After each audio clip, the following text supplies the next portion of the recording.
Hello students, good morning. Welcome to back our YouTube channel the Sankalp classes. और आज हम लोग स्पेशल टॉपिक के बारे में चर्चा करेंगे। जो आपको स्पेशल टॉपिक के चर्चा करने से पहले हम ये आपको बता देते हैं, जो आप ऑलरेडी थंबनेल में देख लिया, कि आज हम लोग करेंगे क्लास 10 साइंस का इम्पोर्टेंट क्वेश्चन। क्लास 10 साइंस का इम्पोर्टेंट क्वेश्चन, ठीक है, समझ में आ गया।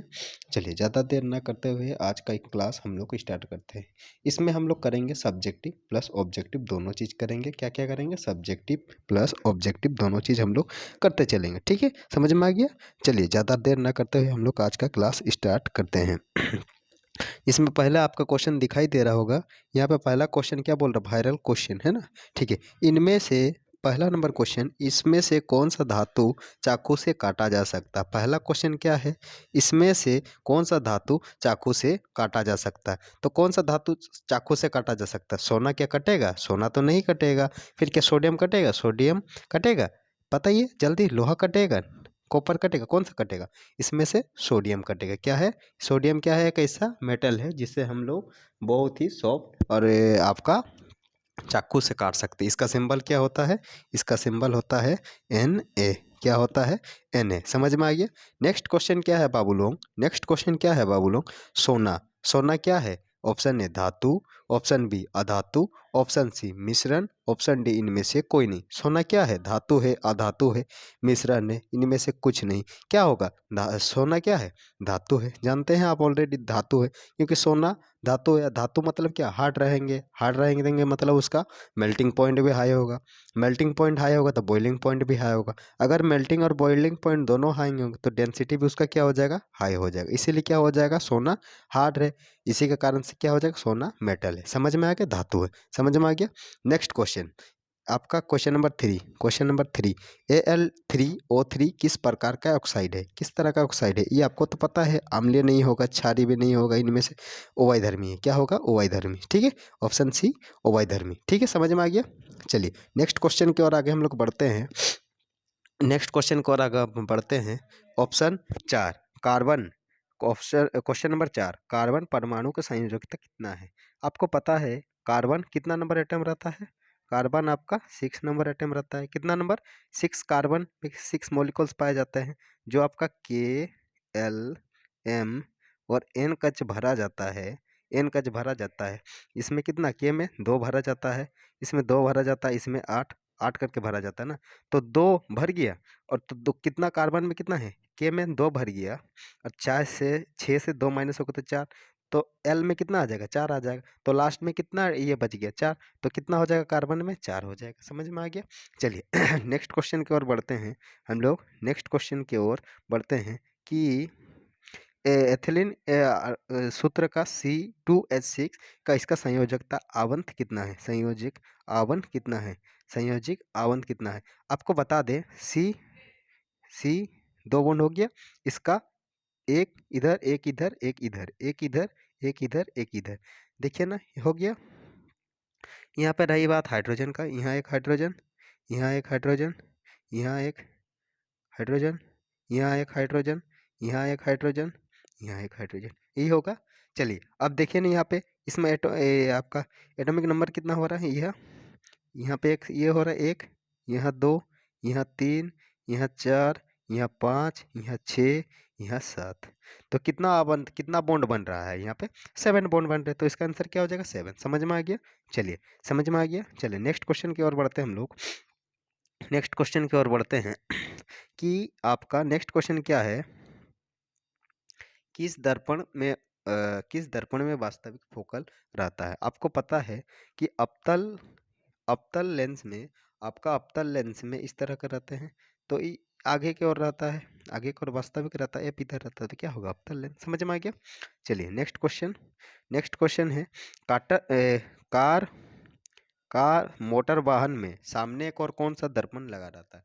मोटर कार में जो आपका आगे फ्रंट, मतलब ये जो हम बैठे हैं, ये आप बैठे हैं, तो इधर में आपका आगे के साइड कौन सा दर्पण लगा है? कौन सा दर्पण लगा है? आगे की ओर कौन सा दर्पण लगा है? कौन सा दर्पण लगा है, आगे की ओर कौन सा दर्पण लगा है, समझ में आ गया। तो कौन सा दर्पण लगा है, इसमें अवतल दर्पण लगा रहता है आगे का। हाँ, अगर साइड मिरर का बात की जाए तो उसमें क्या हो जाएगा, उत्तल। साइड मिरर में उत्तल और फ्रंट में अवतल, फ्रंट में अवतल और साइड में उत्तल, समझ में आ गया। चलिए नेक्स्ट क्वेश्चन की ओर बढ़ते हैं हम लोग। इसमें इसमें आपका एक यूनिट विद्युत ऊर्जा का मान बताने के लिए बोल रहे, तो इसका वैल्यू कितना हो जाएगा, 3.6 इंटू 10⁻³ जूल होता है ना, 3.6 इंटू 10⁻6 जूल होगा ना, 3.6 इंटू 10⁵ जूल होगा। इनमें से कोई नहीं होगा, क्या होगा फटाफट बताइए इसका आंसर, जल्दी कमेंट में बताइएगा जल्दी। इसका आंसर हो जाएगा, आप जानते हैं इसका वैल्यू कितना हो जाएगा, इसका वैल्यू हम लोग जानते हैं 3.6 10⁻6 जूल। क्या होगा, 3.6 इंटू 10⁻6 जूल, समझ में आ गया। चलिए नेक्स्ट क्वेश्चन की ओर बढ़ते हैं। नेक्स्ट क्वेश्चन की ओर बढ़ते हैं। इसमें आपका सब्जेक्टिव ऑब्जेक्टिव टाइप हम लोग क्वेश्चन कर लिया है, जिसमें ऑब्जेक्टिव आपका 8 क्वेश्चन हमने बताया और अभी कुछ आपको सब्जेक्टिव क्वेश्चन बताते रहे, ठीक है। देखिए ये आपका पहला सब्जेक्टिव क्वेश्चन, एक गोलीय दर्पण का वक्रता त्रिज्या 20 सेंटीमीटर, कितना सेंटीमीटर, 20 सेंटीमीटर, तो इसका फोकल निकालने बोल रहे। तो यहाँ पे क्या दिया है, आर दिया है आपका 20 सेंटीमीटर, और यहाँ पे क्या फाइंड करना है, एफ फाइंड करना है। तो यहाँ पे आपको पता है आर इक्वल टू फॉर्मूला होता है F equal to RY2।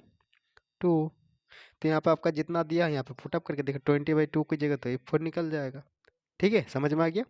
Next question देखिए ना, नेक्स्ट क्वेश्चन देखिए, एक गोलीय दर्पण का फोकल एफ आपका 20 सेंटीमीटर दिया है, उसका अपोजिट क्वेश्चन, और यहाँ पे क्या फाइंड करना है, आर। और फॉर्मूला जानते हैं एफ, फॉर्मूला जानते हैं RY2। तो यहाँ पे देखिए ना, आर कितना है, आर तो नहीं दिया, एफ दिया है 20, आर डिवाइड बाई 2। अब देखिए ना क्रॉस जाएगा, ये R1 आर इधर आ जाएगा, और 2 इंटू 2 40 सेंटीमीटर होगा ना, समझ में आ गया। चलिए नेक्स्ट क्वेश्चन की ओर आगे हम लोग बढ़ते हैं। समझ में आ गया, इस टाइप का और भी क्वेश्चन आपको देंगे, आप आंसर बताइएगा हमको, ठीक है। चलिए नेक्स्ट क्वेश्चन, मेटल होता है उसको किरोसिन में काहे डुबा के रखा जाता है, इसको काहे किरोसिन में डुबा के रखा जाता है, ठीक है, काहे किरोसिन में डुबा के रख, जानते हैं आप सोडियम बहुत ही अभिक्रियाशील धातु है। आप जानते हैं कि सोडियम मेटल है जो वेरी फास्ट रिएक्टिव पे रहता है, आपका फटाफट रिएक्शन कर देता है कोई भी मेटल के साथ। इसीलिए वो क्या करता है, जब भी हवा के संपर्क में आते हैं, खुले में हवा के संपर्क में आती है, ये मेटल है मान लीजिए, ये जब भी आपका एयर के कांटेक्ट में आएगा तो फटाफट रिएक्ट कर देगा और वो आग पकड़ लेगा। इसीलिए उसको क्या किया जाता है, हम लोग उसको केरोसिन तेल में डुबो के रखा जाता है। तो इसका आंसर साफ बोलिएगा कि सोडियम मेटल बहुत ही अभिक्रियाशील धातु है, इसके कारण से वो हवा के संपर्क पे आने पे ही फटाफट अभिक्रिया करके, तुरंत अभिक्रिया करके आग पकड़ लेती है। इसी कारण से सोडियम मेटल को केरोसिन के तेल में डुबो के रखा जाता है, ठीक है, समझ में आ गया इसका क्वेश्चन। चलिए नेक्स्ट क्वेश्चन की ओर बढ़ते हैं। नेक्स्ट क्वेश्चन की ओर हम लोग बढ़ते हैं, नेक्स्ट क्वेश्चन की ओर बढ़ते हैं कि एल्कीन का सूत्र क्या है, इसका सूत्र हो जाएगा CnH2n+2, ठीक है। और इसका नेक्स्ट का आंसर, एल्कीन का आंसर आप फटाफट हमको कमेंट करके बताइएगा, इसका आंसर आप कमेंट करके हमें ज़रूर बताइएगा, ठीक है। चलिए इसी तरह से आपको क्वेश्चन और भी मिलते रहेगा, इसी तरह से आपको क्वेश्चन और भी मिलते रहेगा, और हमारे चैनल को जल्दी से जल्दी सब्सक्राइब कीजिए, शेयर कीजिए, और हमारे क्लास 10th का आपका क्वेश्चन हर दिन ऐसे ही बताया जाएगा, एक एक करके सब्जेक्टिव प्लस ऑब्जेक्टिव, कुछ कुछ आपका लॉन्ग क्वेश्चन भी बताया जाएगा।